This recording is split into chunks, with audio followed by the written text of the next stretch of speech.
সর্বদা সমস্ত সমস্যার সমাধান বেরিয়ে আসে না। মাঝে মাঝে সমস্যাকে তার মতোই ছেড়ে দিতে হয়। সময়ের গতি প্রকৃতির উপর নির্ভর করতে হয়। বড়দের কথা যে সব সময় শুনতে হয় তাও সত্যি নয়, তবে বিভিন্ন ক্ষেত্রে তা শোনা আবশ্যক। বাস্তু সাপের মতো বাস্তু প্রেতও কি হতে পারে না? বাস্তু সাপকে যেমন নিজের স্থান থেকে তাড়ানো সহজ কাজ নয়, তেমনি এই অশুভ প্রেতকে কি তার স্থান থেকে তাড়ানো সম্ভব? রাঘব রায় কি পারবে তারানাথের সাহায্য নিয়ে সেই অসাধ্য সাধন করতে? নাকি তারানাথের কথা না শুনে রাঘব রায় করবে জীবনের চরমতম ভুল? এই সকল প্রশ্নের উত্তর পাবেন আজকের এই গল্পে। নমস্কার। আজকের নিবেদন লেখক সুকান্ত দাসের কলমে তারানাথ তান্ত্রিক ফ্যানফিকশন রাঘব রায়ের ভিটা। গল্পের সূত্রধার ও গল্প পাঠে শুভ। তারানাথের চরিত্রে ইন্দ্রনীল, অন্যান্য চরিত্রে কৌশিক, শ্রেয়শ্রী ও পার্থ। শুরু হতে চলেছে আজকের গল্প, তারানাথ তান্ত্রিক ফ্যানফিকশন রাঘব রায়ের ভিটা।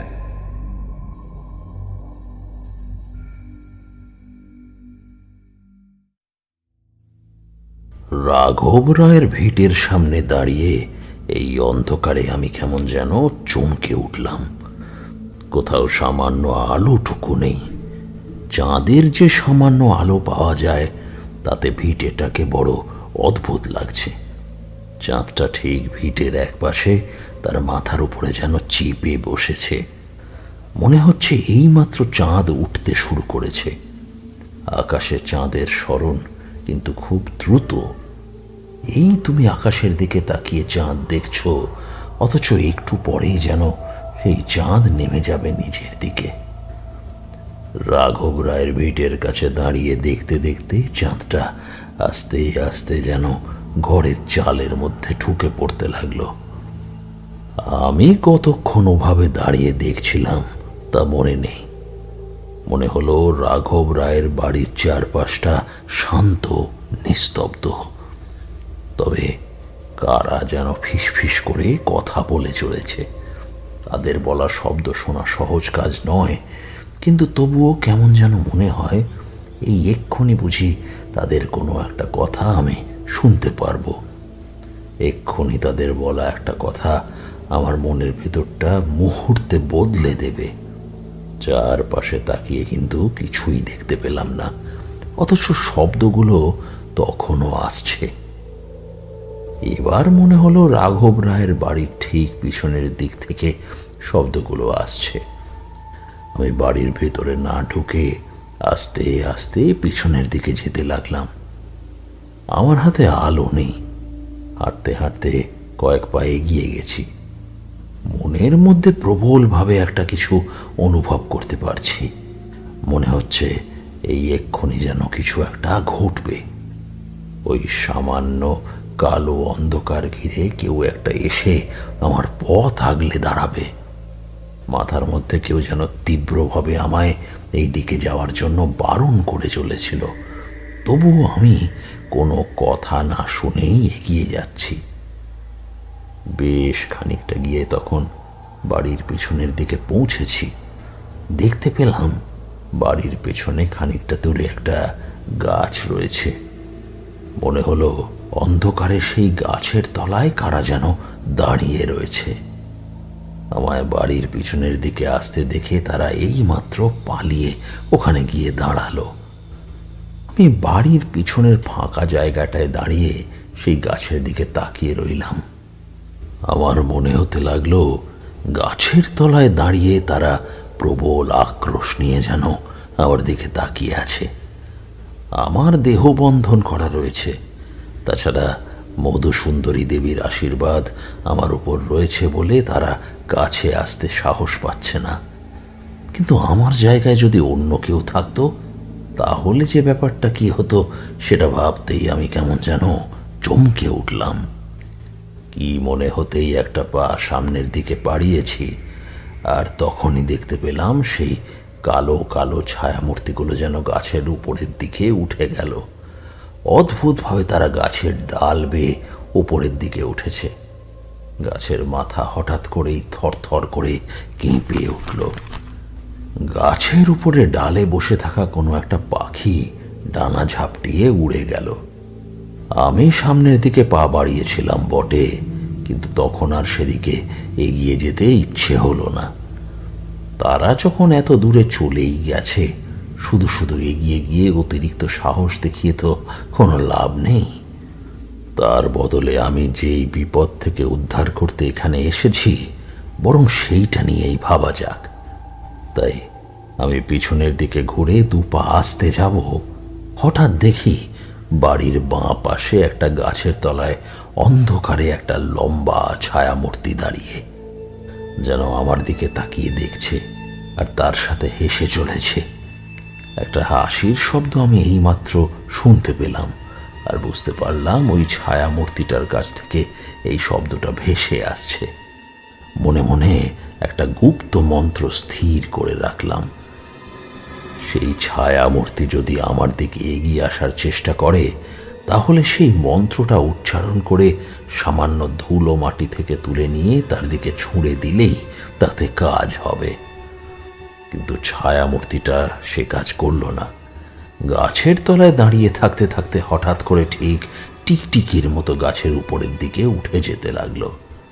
শেষ মুহূর্তে উঠে যাওয়ার আগে আমি একবার স্পষ্টভাবে দেখতে পেয়েছিলাম তার দুটো লাল চোখ, আর তার সাথে তার মুখের ভিতর থেকে বেরিয়ে থাকা অদ্ভুত সাদা সাদা লম্বা দাঁত। একটা অদ্ভুত হাসির শব্দ করতে করতে সে গাছের উপরে উঠে কোথায় যেন হারিয়ে গেল।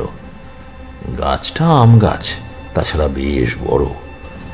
আমি এক পা করে আস্তে আস্তে এগিয়ে যেতে লাগলাম। গাছের ডালপালা আগের মতোই নড়ে চলেছে। আমি গাছটার একদম নিচে গিয়ে দাঁড়িয়ে উপরের দিকে তাকিয়ে অন্ধকারে আর কিছুই দেখতে পেলাম না। ঠিক তখনই একটা গলার শব্দ ভেসে আসলো সামনের দিক থেকে।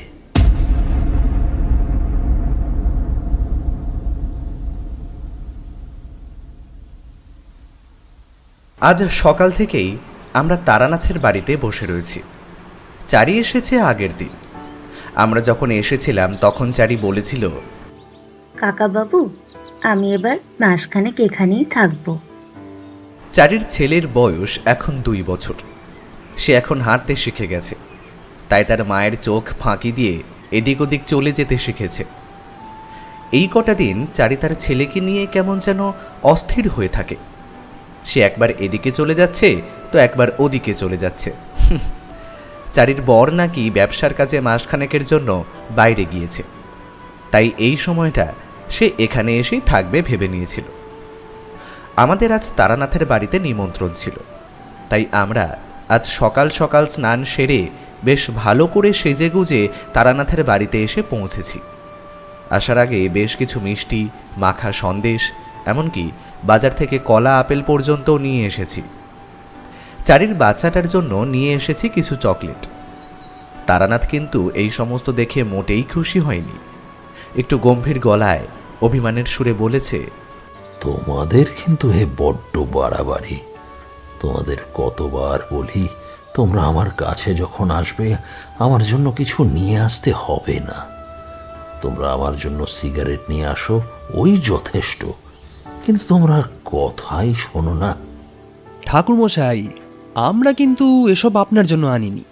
আমরা এই সমস্ত এনেছি আমাদের চারির জন্য।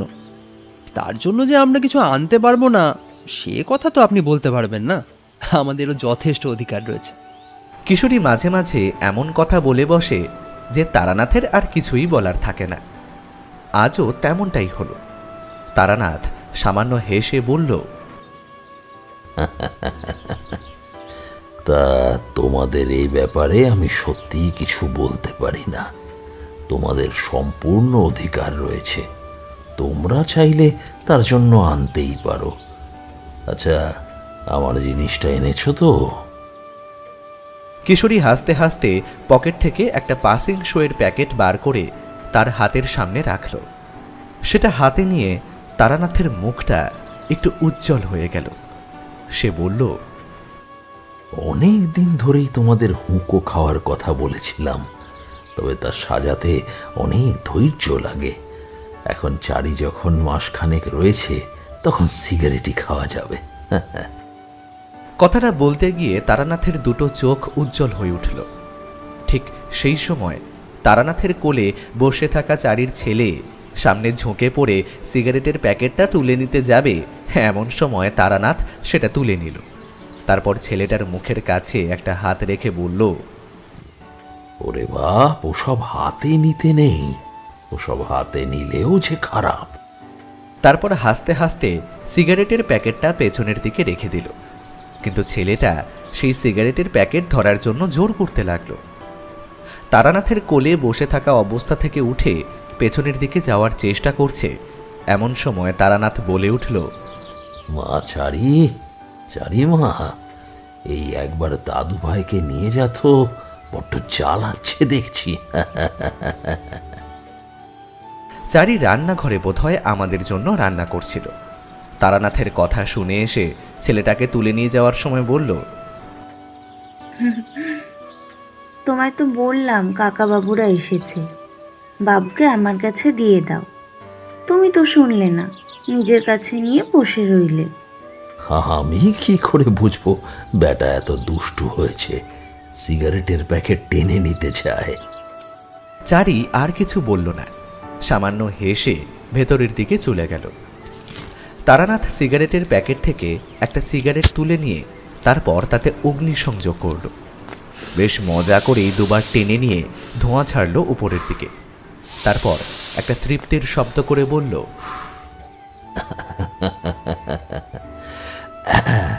আহ আহ বড় শান্তি পেলাম, বুঝলে।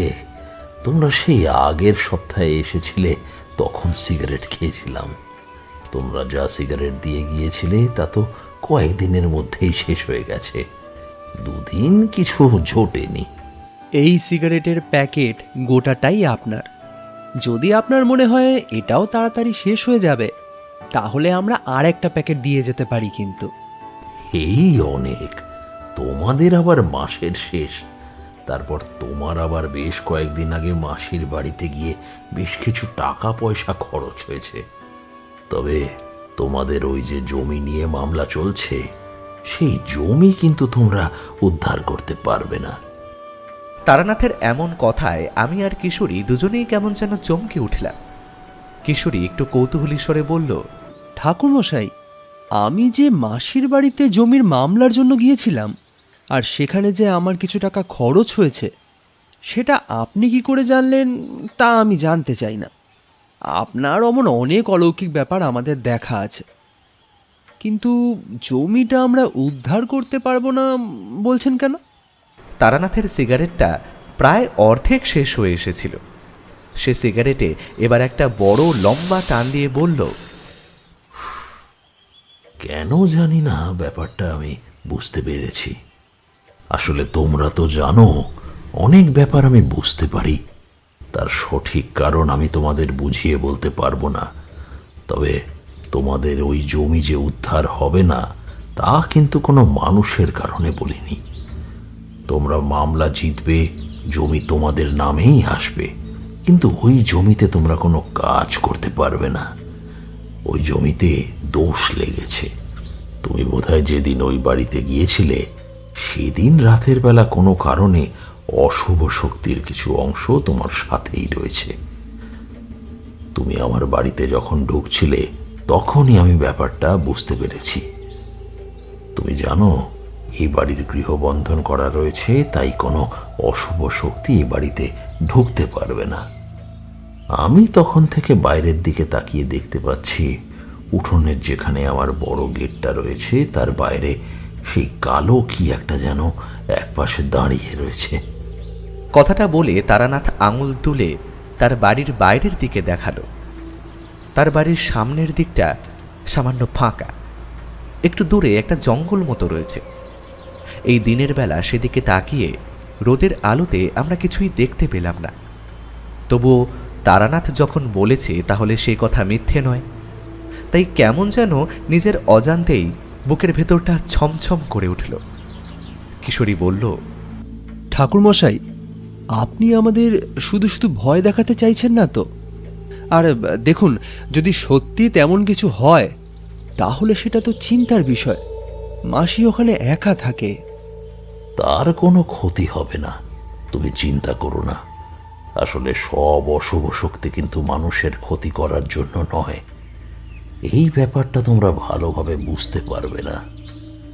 যে কোনো স্থান পরিত্যক্ত থাকলে, সে জমি হোক কিংবা বাড়ি, সেখানে এমন অশুভ শক্তি বাসা বেঁধে থাকে, তখন সেই জায়গাটার মধ্যে যে কাজই তুমি করো না কেন, সেই কাজ কখনোই সম্পূর্ণ হবে না।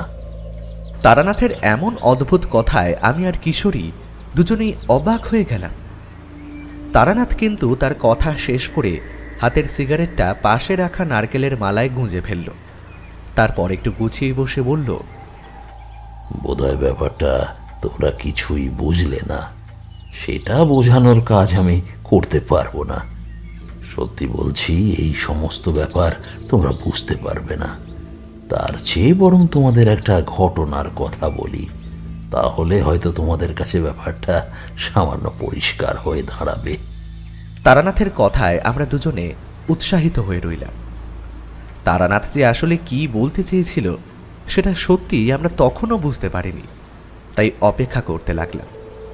তারানাথ বেশ খানিকটা সময় নিল, তারপর বলল, আমি জীবনের একটা নির্দিষ্ট সময় থেকে পথে পথে ঘুরে সাধুসঙ্গ, সাধনা, তন্ত্র মন্ত্র এই সমস্ত করে সামান্য শক্তি লাভ করেছিলাম বটে, কিন্তু এমন অনেক কিছু আমি জানতে পেরেছিলাম যা তোমরা হয়তো বিশ্বাস করতে চাইবে না।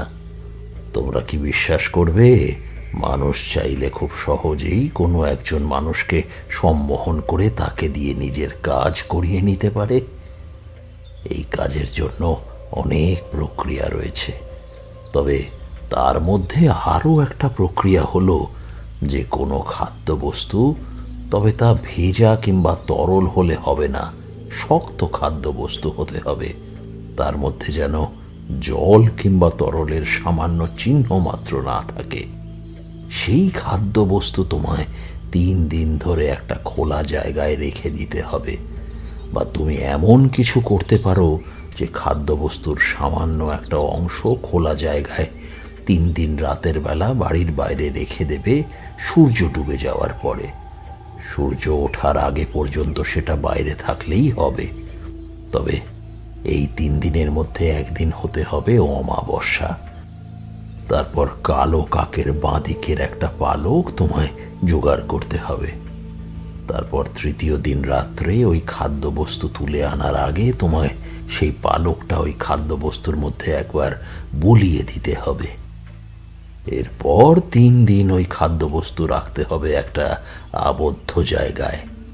তারপর সেই খাদ্যবস্তু তুমি যাকেই খেতে দেবে, তার 1 দিনের মধ্যে সে তোমার বশীভূত হবে। তবে এই প্রক্রিয়ায় বশীকরণে কাজ খুব একটা তীব্র হয় না। তুমি তাকে দিয়ে তোমার মনের মতো সমস্ত কাজই করাতে পারবে, তবে সেই বশীকরণ থাকবে মাত্র 3 দিনের জন্য। তাহলে তো বেশ ভালো। এমন একটা কাজ করতে পারলে তো আমরা অনেক কিছুই করতে পারবো, তাই না? ওখানেই তো সমস্যা। এই কাজ করার জন্য সেই খাদ্যবস্তুর কাছে বাঁ হাতের বুড়ো আঙ্গুল ছুঁয়ে তোমায় একটা বীজ মন্ত্র উচ্চারণ করতে হবে 21 বার করে প্রতিদিন। বীজ মন্ত্র ছাড়া তা কখনোই কাজ করবে না।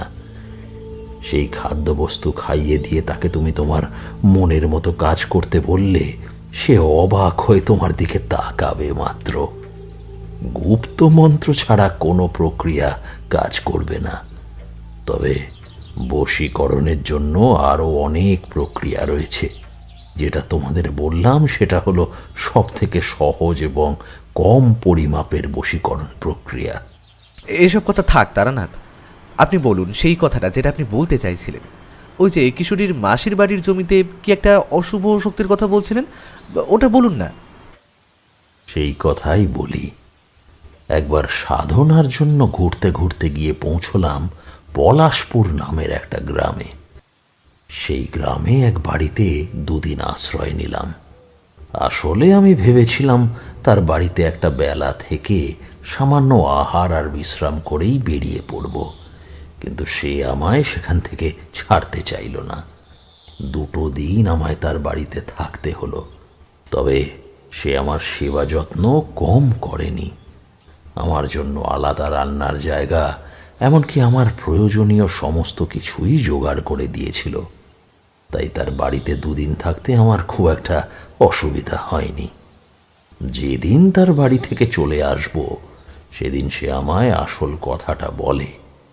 পাশের গ্রামে তার এক চেনা লোক রয়েছে, তার নাম রাঘব রায়। তার ভিটে বাড়িতে বেশ মাসখানেক ধরে কিছু একটা উপদ্রব শুরু হয়েছে। কারোর কোনো ক্ষতি হয়নি বটে, কিন্তু যা হয়ে চলেছে তা নেহাত কম কিছু নয়।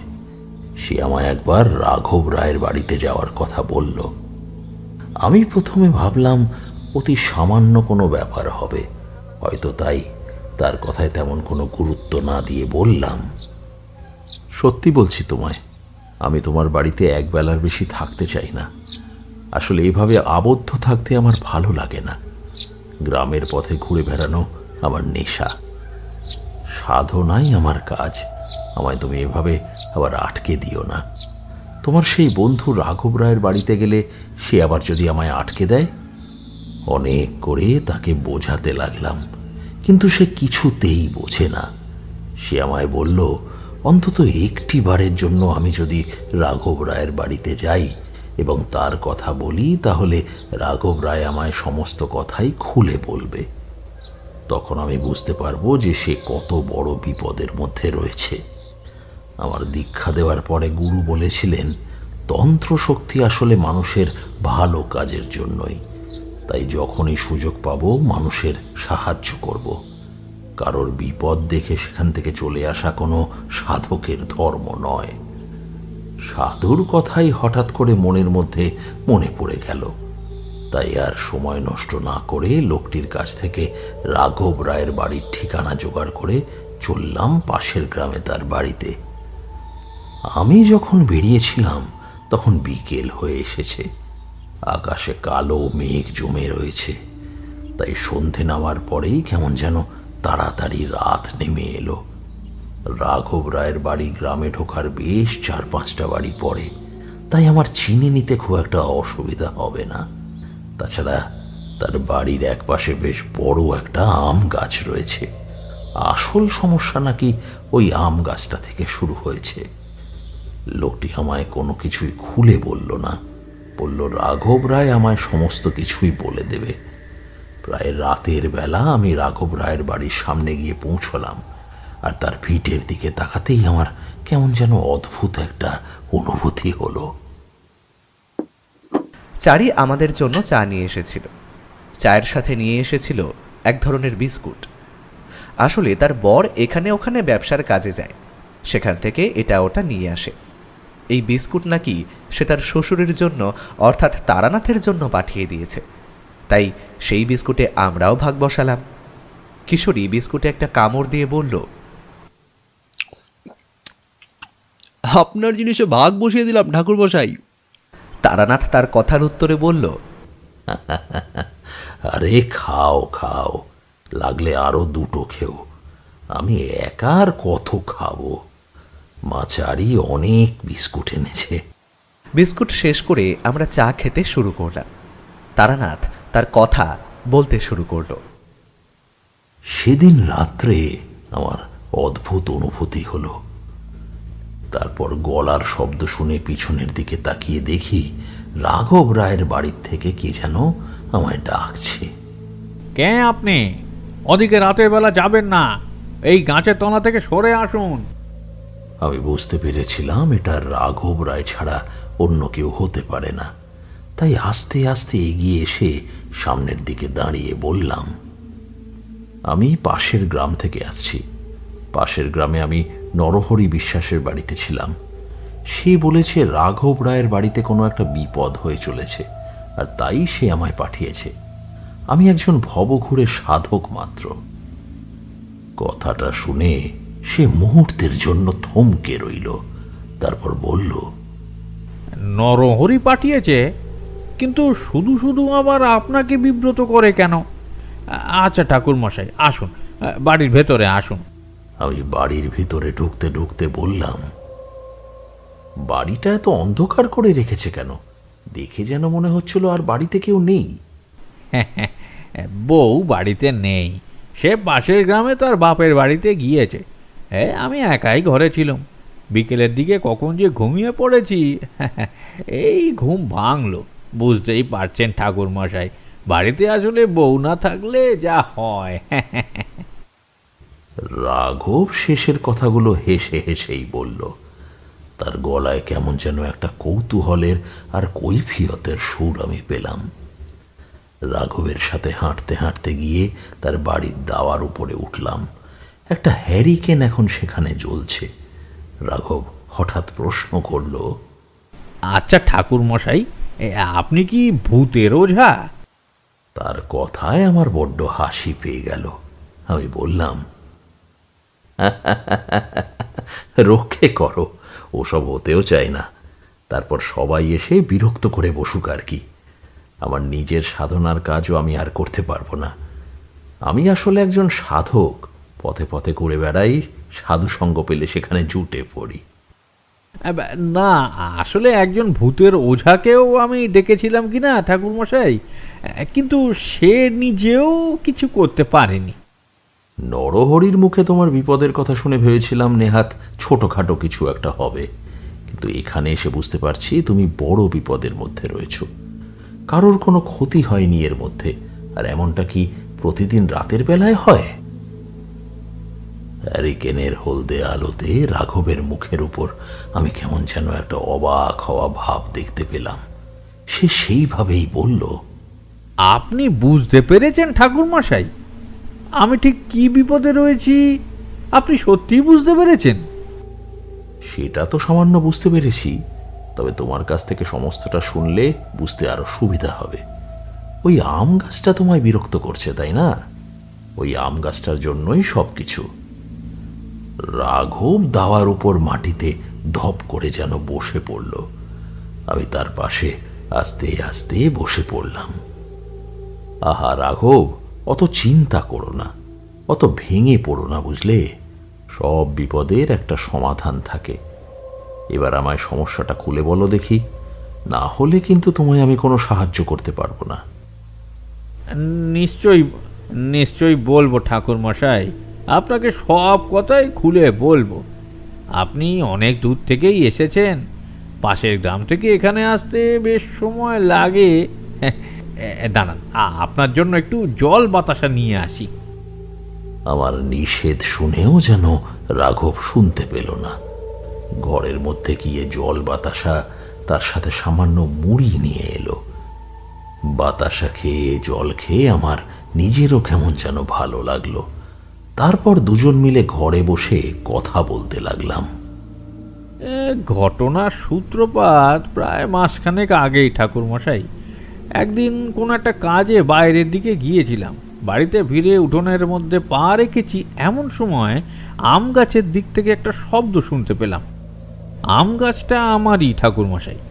এই সামনের যে জমিটা দেখতে পাচ্ছেন, হ্যাঁ, সেই জমিটুকু আমার।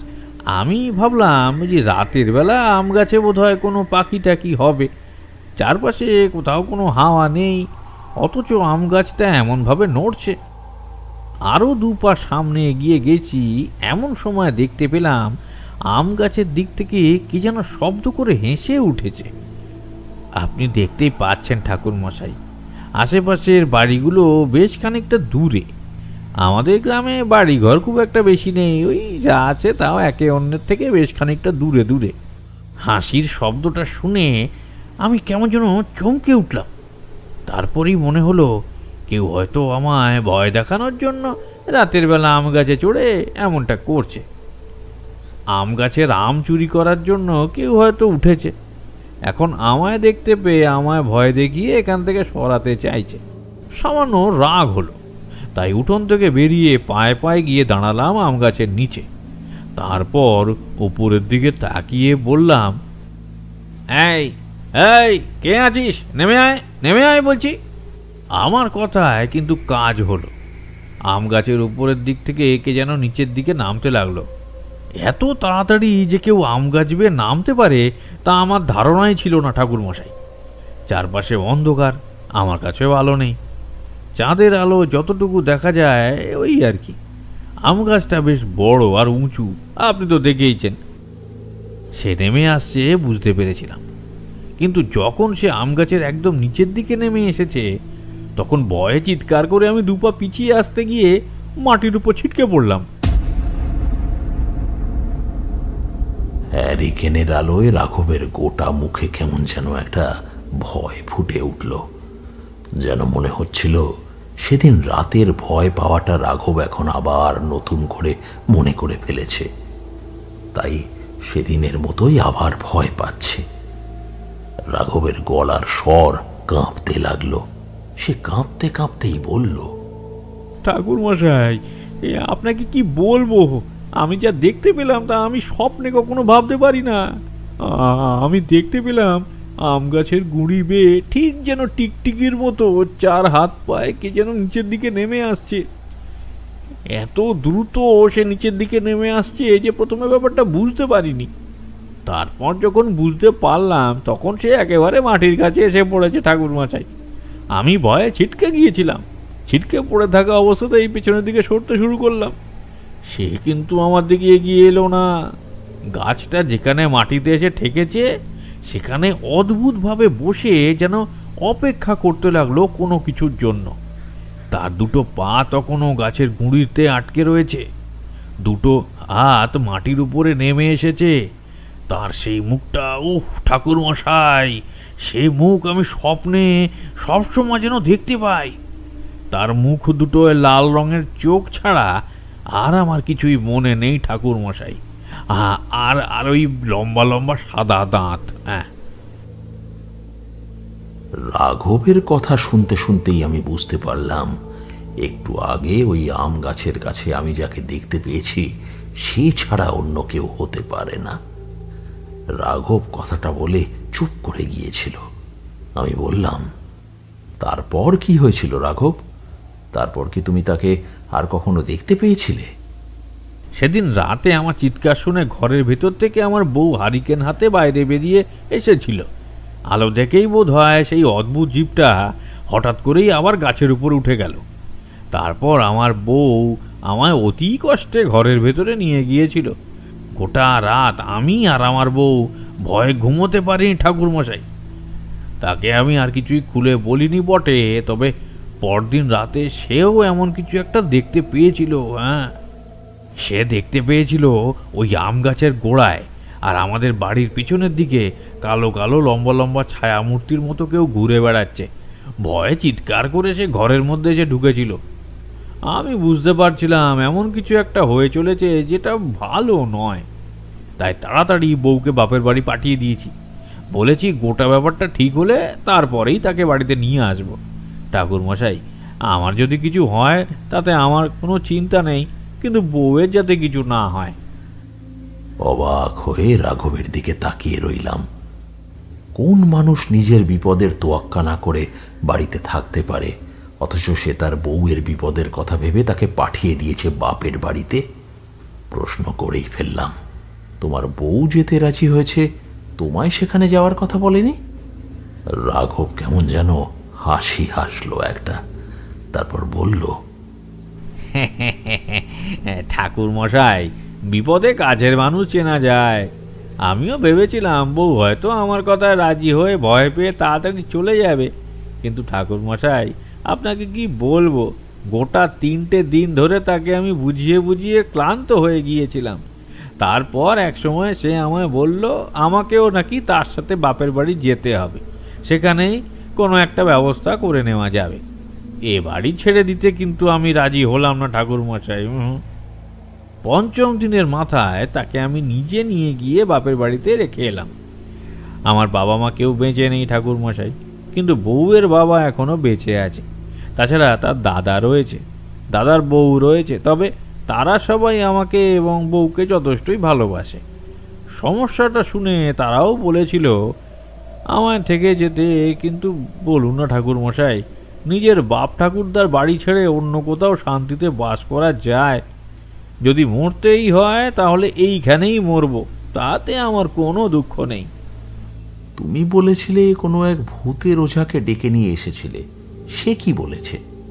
এই গ্রাম থেকে দূরে একজন ওঝা থাকে, তার ভীষণ নাম ডাক। তাকে দেখলে নাকি ভূতে ভয়ে ভয়ে পথ পালাতে চায়। কিন্তু সে এসে আমার বাড়ির আশেপাশে ঘুরে এই আম গাছটা আর আমার বাড়ির পেছনে ফাঁকা যে জমি রয়েছে সেখানে একটা ছোট্ট মতো গাছ রয়েছে, এই দুটো গাছের তলায় ঘুরে ফিরে কি যেন করলো। বাতাসে গন্ধ শুকলো, তারপর নিজের কাজের ঝোলা থেকে কী সব যেন বার করে গাছের তলায় ফেললো। গোটা একটা রাত সে আমার বাড়িতেই ছিল সেদিন। তেমন কিছুই হয়নি, তবে পরদিন সকালে সেই ওঝা বাড়ি ফেরার সময় আমায় বলল, দেখ রাঘব, যে অশুভ শক্তি তোর বাড়ির আশেপাশে ভাষা বেঁধেছে তাদের তাড়িয়ে দেওয়া আমার কাজ নয়। তুই ভাবিস না যে আমি ভয় পেয়েছি। আমি চাইলে কিছু ক্রিয়াকলাপ করতে পারি, কিন্তু তাতে লাভ কিছু হবে না। ওরা কিছু সময়ের জন্য চলে গেলেও আবার ঠিক ফিরে আসবে। আসলে তোদের এই গাছে কেউ কোনো অশুভ প্রক্রিয়া করেছে, আর তাই এই গাছে বাসা বেঁধেছে এক অশুভ শক্তি। বাস্তু সাপ যেমন হয় তেমন বাস্তু প্রেতও হয়।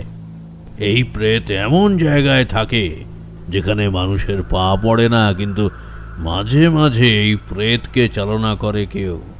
যদি কোনো স্থানের উপর নিক্ষেপ করে তাহলে সেই স্থানে বাসা বেঁধে নেয় এরা। সে মনে করে এটাই তার থাকার জায়গা। এই প্রেতের শক্তি অনেক, তাই প্রেতকে এখান থেকে সরানো সম্ভব নয় রাঘব। তুই অন্য কোথাও চলে যা, যা যা যা, অন্য কোথাও চলে যা। রাঘব কথাগুলো বলতে বলতে কেমন যেন অসহায়ের মতো বাইরের অন্ধকারের দিকে তাকিয়েছিল। তাকে দেখে আমার বড্ড মায়া হলো। এই মানুষটা বিপদের তোয়াক্কা না করে বাপ ঠাকুরদার ভিটে আগলে বসে রয়েছে, অথচ তার বিপদের কোনো সুরাহা এখনো পর্যন্ত বেরিয়ে আসেনি।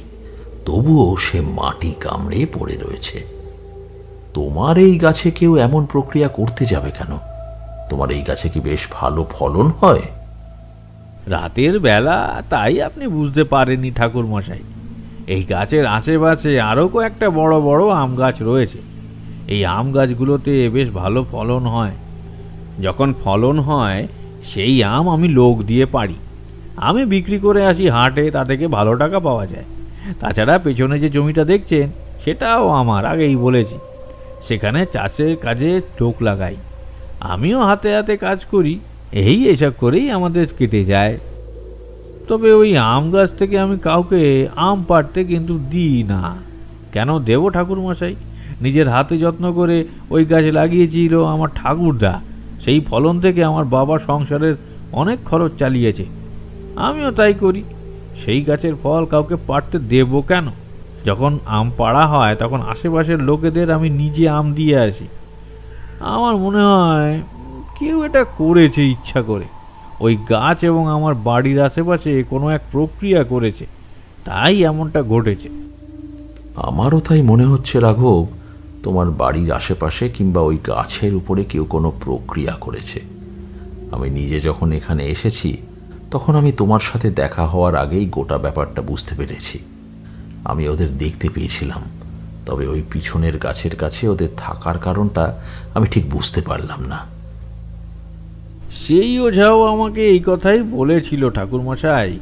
ওই পিছনের জমির মাঝে যে গাছটা রয়েছে সে গাছের ওপরেও কোনো এক অশুভ কিছু রয়েছে। কিন্তু কি করা যায় বলুন তো ঠাকুরমশাই? হ্যাঁ, এখন এই বিপদ থেকে বাঁচবো কি করে? দেখো, আমি ভূতের ওঝা নই, আমি ভূত তাড়াতে পারবো না। আমি শুধু তোমায় কিছু প্রক্রিয়া বলে দিতে পারি, যে প্রক্রিয়া করলে তোমার উপর ওই অশুভ শক্তির প্রভাব খুব একটা পড়বে না। তারা সহজে তোমার কোনো ক্ষতি করতে পারবে না। কিন্তু আমিও তোমায় ওই একটা কথাই বলবো রাঘব, এই বাড়িতে তুমি থেকো না, এই বাড়ি ছেড়ে চলে যাও। সব সমস্যার সমাধান করা যায়, কিন্তু এমন কিছু সমস্যা থাকে যে সমস্যা আসলেই কোনো ভিত্তি খুঁজে পাওয়া যায় না। যে তোমার বাড়ির উপর এই ক্রিয়া করেছে সে নিজে চাইলেও এই ক্রিয়া থেকে তোমার বাড়ি মুক্ত করতে পারবে না। রাঘবের মুখটা কেমন যেন শুকিয়ে এসেছিল, তাই সে বলল, আচ্ছা ঠাকুরমশাই, একটা কাজ করা যায় না? বলছি ওই গাছটা যদি কেটে ফেলি তাহলে? চেষ্টা করে দেখতে পারো, কিন্তু আমি যাকে দেখেছি তার ক্ষমতা যে অনেক তা আমি নিজেও বুঝতে পেরেছি। দেখো, আমার ক্ষতি করার সাধ্য তাদের নেই, কিন্তু আমি এখানে উপস্থিত থাকার পরে ওরা যখন এখানে আসতে পেরেছে তার মানে তাদের ক্ষমতা অনেক। আমার কথাটা শেষ হলো না, তার আগেই আম গাছের দিক থেকে আবার সেই শব্দ শুনতে পাওয়া গেল, তার সাথে সেই হাসির শব্দটা। আমি চমকে উঠে সেদিকে তাকাতেই রাঘব ভয়ে ভয়ে বলল, আপনি আপনি শুনতে পাচ্ছেন ঠাকুরমশাই? কিন্তু এই শব্দ আমি আর বউ ছাড়া কেউ তো শুনতে পায় না। এই ক্রিয়া শুধু তোমাদের জন্যই করা হয়েছে, তাই অন্য কেউ ওদের শব্দ শুনতে পাবে না, এমনকি আশা করি দেখতেও পাবে না। কিন্তু আমার সে ক্ষমতা রয়েছে, তাই আমি ওই শব্দ শুনতে পাচ্ছি। আমার সাথে এসো, তোমার বাড়িতে কোনো লাল রঙের কাপড় আছে? রাঘব আমার কথায় বাড়ির ভিতরে ঢুকে গেল। তারপরেই যেটা নিয়ে এলো তা আমার কাজের জন্য একটা লাল রঙের বেশ বড় শালু। আমি মাটি থেকে খানিকটা ধুলো তুলে নিয়ে ডান হাতে তুলে ধরে বীজ মন্ত্র উচ্চারণ করে একটা গুপ্ত মন্ত্র পড়ে সেই ধুলোটা লাল কাপড়ে বাঁধলাম। তারপর সেই কাপড়টা একটা পুতুলের মতো করে বাইরে বেরোলাম। রাঘব আমার পিছনে রইল। হ্যারিকেন হাতে আস্তে আস্তে আমরা সেই গাছের দিকে এগিয়ে যেতে লাগলাম। সেই গাছের উপর তখনও ঝটপটানোর শব্দ হয়ে চলেছে, তার সাথে সেই ক্ষীণ গলায় হাসির শব্দ। রাঘব যে ভয় পাচ্ছে তা আমি বুঝতে পারছিলাম, কিন্তু তাকে সাহস দেওয়ার মতো আমার কাছে এখন কিছুই নেই। আর ওখানে তো এগিয়ে এসে গাছের তলায় দাঁড়াতেই কেমন যেন সবকিছু বন্ধ হয়ে গেল। আমি স্পষ্ট দেখতে পেলাম হ্যারিকেনের আলোয় গাছের গুঁড়ি বেয়ে নিচের দিকে সরসর করে কেউ যেন নেমে আসছে। ঠিক রাঘব যেমন বলেছিল তেমনি টিকটিকির মতো একটা কালো লম্বাটে মানুষ 4 হাত পায়ে আস্তে আস্তে নিচের দিকে নেমে আসছে। আমি সেটা দেখে আর স্থির হয়ে সেখানে দাঁড়ালাম না। তখনই লাল রঙের শালুটা গাছের গায়ে ঠেকিয়ে দিয়ে একটা গোপন মন্ত্রোচ্চারণ করতে লাগলাম, আর তাতেই একটা ব্যাপার ঘটে গেল। এতক্ষণ ধরে যে নিচের দিকে নেমে আসতে শুরু করেছিল সে হঠাৎ থমকে দাঁড়ালো। তারপর হাসির শব্দটা থমকে গিয়ে একটা যেন চিৎকারের শব্দ শুনতে পেলাম। সেই চিৎকারের কোনো ভাষা নেই, যেন কেউ একটা গ্রামাফোন বাজিয়ে চলেছে তেমন একটা শব্দ শুনতে পেলাম। তার সাথে সে এবার পিছনের দিকে যেতে শুরু করলো। তার মুখটা কিন্তু নিচের দিকে আমাদের কাছেই নামানো। সেদিকে তাকিয়ে হ্যারিকেনের আলো থাকা সত্ত্বেও আমি কেমন যেন চমকে উঠলাম। মধুসুন্দরী দেবীর আশীর্বাদ আমার উপরে থাকা সত্ত্বেও আমার চমকানি কমল না। সেই দুটো লাল রঙের উজ্জ্বল চোখ আর কালো কুচকুচে সেই মূর্তি, তার সাথে তার মুখ থেকে বেরিয়ে আসা সেই সাদা রঙের দাঁত, সে উপরের দিকে উঠে গাছের ডালপাতার আড়ালে কোথায় যেন হারিয়ে গেল। একটানা এতগুলো কথা বলে তারানাথ চুপ করল। তারপর সামনে রাখা সিগারেটের বাক্সটা হাতে তুলে নিল বটে, কিন্তু সিগারেট বার করল না। আমরা দেখলাম সে বাইরের দিকে অদ্ভুতভাবে তাকিয়ে রয়েছে। আমাদের গোটা শরীর আরও একবার শিরশির করতে লাগলো। তাহলে কি তারানাথ এখনো বাড়ির বাইরে সেই কালো জিনিসটাকে দেখতে পাচ্ছে? কিছুক্ষণ চুপ করে থেকে তারানাথ আবার বলতে শুরু করলো, আম গাছের সেই জিনিসটা ডালপালার মধ্যে হারিয়ে যাওয়ার সাথে সাথেই একসাথে অনেকগুলো অদ্ভুত স্বরে হাসির শব্দ আমরা শুনতে পেলাম। এবার বুঝতে পারলাম সেই হাসিটা আসছে বাড়ির পিছনের দিক থেকে। রাঘব ভয়ে কাঁপতে কাঁপতে বলল, ঠাকুরমশাই, ওই ওই আবার ওরা আসছে, ওই যে আবার আসছে ওরা। ও গাছ অনেক দূরে রয়েছে, ওখানে যারা রয়েছে তারা। আমি আসলে বলতে চেয়েছিলাম তারা তোমার ক্ষতি করতে পারবে না, কিন্তু তারপরেই মনে পড়ল আমি এখানে যখন প্রথম এসেছি তখন রাঘবের বাড়ির ঠিক পিছনে ওদের দেখতে পেয়েছিলাম। আমরা হাঁটতে হাঁটতে বাড়ির পিছনে গিয়ে দাঁড়ালাম। এখান থেকে সেই গাছটা খানিকটা দূরে। গাছের তলায় সেই আগের মতো কালো অন্ধকারে মূর্তিগুলো দাঁড়িয়ে রয়েছে। এত দূর থেকে ভালো করে বোঝা যেত না যদি না কালো মূর্তিগুলো চঞ্চল হয়ে মাঝে মাঝে স্থান পরিবর্তন করত। রাঘবকে নিয়ে আমি সেই অন্ধকারের মধ্যেই হ্যারিকেনের আলোয় হাঁটতে হাঁটতে শক্ত জমি পেরিয়ে সেই গাছের কাছে গিয়ে দাঁড়ালাম। আমাদের দেখে আর হ্যারিকেনের আলো দেখেই বোধহয় কালো মূর্তিগুলো কোথায় যেন অন্ধকারে মিশে গেল। আমি সেই গাছের গায়ে সেই লাল রঙের শালুর কাপড়টা ঠেকিয়ে গোপন একটা মন্ত্রোচ্চারণ করতে গাছের উপর ঝটপটানোর শব্দ শুনতে পেলাম, আর তার সাথেই চিৎকার। সেই চিৎকার এত ভয়ঙ্কর আর এত তীব্র যে আমি সেখানে দাঁড়িয়ে থাকতে পারলাম না। সেখান থেকে চলে এলাম রাঘবকে নিয়ে। গোটা রাতের প্রায় বাকিটাই আমরা জেগে কাটালাম। একটা ব্যাপার আমি স্পষ্ট বুঝতে পারছিলাম, এই অশুভ শক্তিকে এখান থেকে তাড়ানো সহজ কাজ নয়। তাদের আমি সামান্য সময়ের জন্য ভয় দেখাতে পারি, তাদের আবদ্ধ করে রাখতে পারি সামান্য সময়ের জন্য, কিন্তু তাদের তাড়িয়ে দেওয়া আমার কাজ নয়। প্রায় ভোর রাত্রের দিকে রাঘব দাওয়ার একপাশে বাঁশের খুঁটিতে হেলান দিয়ে ঘুমিয়ে পড়েছিল।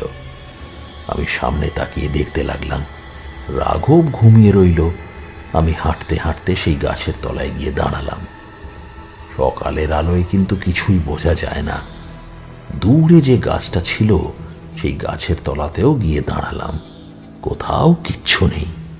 অথচ এই দুটো গাছের তলায় দাঁড়ালে কেমন যেন গোটা শরীরটা ভারী হয়ে আসতে শুরু করে। গাছের তলা থেকে বেরিয়ে এলেই আবার আগের মতো সব স্বাভাবিক। আমি বুঝতে পারলাম এখানে এসে যারা জড়ো হয়েছে তারা অতি সহজ প্রেত নয়। যে কারণেই হোক, যেই ওদের এখানে চালনা করে থাকুক না কেন, তার তন্ত্র ক্ষমতা অনেক বেশি। না হলে এমন এক প্রেতকে চালনা করা সহজ কাজ হতে পারে না। রাঘব ঘুম ভেঙে আমায় দেখতে না পেয়ে ঘুরতে ঘুরতে আমার কাছে এসে পড়েছিল।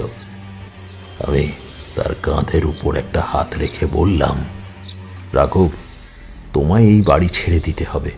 তুমি বরং তোমার বউয়ের কাছে গিয়ে কয়েকটা দিন থাকো, তারপর না হয় অন্য কোনো ব্যবস্থা করে নিও। এই বাড়িতে থাকলে তোমার কিন্তু মৃত্যু সংশয় পর্যন্ত হতে পারে। না ঠাকুর মশাই, আমি ঠিক করে নিয়েছি ওই গাছ আমি আজই কেটে ফেলবো। আপনি আজকের দিনটা আমার বাড়িতে থেকে যান, আমি এক্ষুনি গাছ কাটার লোকেদের ডেকে নিয়ে আসছি। আমার প্রবল আপত্তি না শুনে রাঘব কিছুক্ষণের মধ্যেই দুজন গ্রাম্য লোককে কুঠার সহ নিয়ে এলো। তারপর আমি আর রাঘব দাঁড়িয়ে রইলাম। সেই লোকেদের একজন কুঠার তুলে গাছের উপর একটা কোপ মারতেই তার যে কি হলো কিচ্ছু বোঝা গেল না। একটা চিৎকার করে সে মাটির উপর পড়ে ছটফট করতে লাগলো। আরেকজন অন্য দিক থেকে কুঠার তুলেছিল, কিন্তু সেই দৃশ্য দেখে ভয়ে হাতের কুঠার নামিয়ে ফেলল। আমি তাড়াতাড়ি এগিয়ে গিয়ে সেই লোকটির কপালের উপর আমার ডান হাতের বুড়ো আঙুল চেপে ধরলাম। তারপর মন্ত্র পড়তে লাগলাম। বুঝতে পারছিলাম তার গোটা শরীর গরম হয়ে গেছে। বেশ কিছুক্ষণের মধ্যেই সে শান্ত হয়ে এলো। দেখতে পেলাম তার মুখ থেকে ফেনা পর্যন্ত বেরিয়ে এসেছে। রাঘব জল এনে কোনো রকমে তাকে সেবা শুশ্রূষা করে চাঙ্গা করল। তারপর তারা দুজন আর কিছুতেই গাছ কাটতে রাজি হয় না। রাঘব এগিয়ে গিয়ে কুঠারটা গাছের গা থেকে টেনে ছাড়িয়ে নিতেই একটা অদ্ভুত ব্যাপার ঘটে গেল। রাঘব যে কুঠারটা টেনে বার করেছিল সেই কুঠারটা গাছের গায়ে একটা গর্ত মতো করে ফেলেছিল। রাঘব কুঠারটা টেনে নিয়ে আসতেই ভয় পেয়ে কুঠারটা মাটিতে ফেলে দুপা সরে গিয়ে বলল, বাবা গো ঠাকুর মশাই, কুটারের গায়ে রক্ত লেগে রয়েছে রে বাবা। আমি তার কথায় চমকে উঠে কুঠারের দিকে তাকাতেই দেখতে পেলাম সত্যি কুঠারের সামনের দিকে রক্ত লেগে রয়েছে, আর গাছের যে জায়গাটায় ওরা আঘাত করেছিল সেখানে কেমন যেন রক্ত জমাট বেঁধে রয়েছে। মনে হচ্ছে কোনো মানুষের শরীরে কুঠার দিয়ে আঘাত করা হয়েছে, আর সেই শরীর থেকে বাইরে বেরিয়ে আসছে রক্ত। আমি একভাবে তাকিয়ে রইলাম গাছের সেই ক্ষতের দিকে। একটু পরেই সেই ক্ষত বেয়ে রক্ত নামতে লাগলো মাটির দিকে। সেই দুজন ভয় পেয়ে কুঠার নিয়ে নিজেদের বাড়ির দিকে দৌড়লো। রাঘব কপালে দুহাত চেপে মাটির উপরে বসে পড়ল। নিজের মনেই বলতে লাগলো, এ আমার কি হলো ঠাকুরমশাই, এ আমার কি হলো, এ আমার কি হলো ঠাকুরমশাই। বাপ ঠাকুরদার ভিটে মাটি আমার ছেড়ে দিতে হবে। আমি তাকে আশ্বস্ত করে বললাম, রাঘব, জীবনটা তো আগে, সেটা চলে গেলে তো আর কিছুই করার থাকবে না, তাই না? রাঘব আমার কথা শুনল। সেদিনই ঘরের দরজা বন্ধ করে প্রয়োজনীয় কিছু জিনিস নিয়ে সে রওনা দিল তার শ্বশুর বাড়ির উদ্দেশ্যে। আমিও পথে খানিকটা তার সঙ্গে এসেছিলাম। তারপর এক সময় দুজনের রাস্তা আলাদা হয়ে গেল। সে আমার কাছ থেকে যাওয়ার সময় একবার নিচু হয়ে আমার পায়ে হাত দিয়ে প্রণাম করল। আমি পা সরিয়ে নিতে যেতে গিয়েও পারলাম না। আমি বললাম, আমি মধুসুন্দরী দেবীর কাছে প্রার্থনা করব রাঘব, তোমার বাকি জীবন সুখের হোক। আমরা বুঝতে পারলাম গল্প শেষ হয়েছে। ওদিকে চারি খাওয়ার জন্য ডাকতে শুরু করেছে। আমরা উঠি উঠি করছি, এমন সময় তারানাথ যেন নিজের মতোই বলল, গল্পটা এখানে শেষ হলেই বোধহয় ভালো হতো। তার বছর খানেক পরে আমি একবার ঘুরতে ঘুরতে ওদিকে গিয়ে পড়তে কি মনে হতেই রাঘবের বাড়িতে গিয়েছিলাম। আর তখন গিয়ে শুনতে পেয়েছিলাম এক মর্মান্তিক কথা। রাঘব আমার কথা শোনেনি। সে আবার বাড়িতে ফিরে এসে বসবাস করতে শুরু করেছিল। আর একদিন সকালে তার মৃতদেহটা ওই আম গাছের তলায় গ্রামের লোকেরা খুঁজে পায়। তার গলার উপর লাল রঙের 10টা আঙুলের ছাপ ছিল। কেউ যেন গলা টিপে তাকে হত্যা করেছে। কাজটা রাঘবের কোনো শত্রু করেছে নাকি ওই গাছে থাকা সেই অশুভ প্রেত করেছে তা আমি জানি না, কিন্তু রাঘব আমার কথা না শুনে নিজের মৃত্যুকে ডেকে এনেছিল। আমরা চুপ করে বসে রইলাম। তারানাথ বেশ কিছুক্ষণ চুপ করে বসে রইল। তারপর উঠতে যাবে এমন সময় কিশোরী বলল, তার মানে আপনি বলতে চাইছেন ঠাকুরমশাই, এমনই কোনো প্রেত আমার মাসির ওই জমিতে আস্তানা গেড়েছে, তাকে ওখান থেকে সরানো যাবে না? তারানাথ কিশোরীর কথার উত্তর দিল না। তার বদলে বলল, চলো চলো, চারিমা ভাত বেড়ে বসে আছে, বোধহয় যেতে দেরি হলে আবার আমায় কথা শুনতে হবে। চলো চলো। তারানাথ উঠে ঘরের দিকে চলে গেল। আমি আর কিশোরীও উঠে পড়লাম। ঘরের দিকে যেতে যেতে আমি কিশোরীর কানের কাছে মুখ নিয়ে ফিসফিস করে বললাম, কিশোরী, মাঝে মাঝে মৌনতাই কিন্তু সম্মতির লক্ষণ হয়।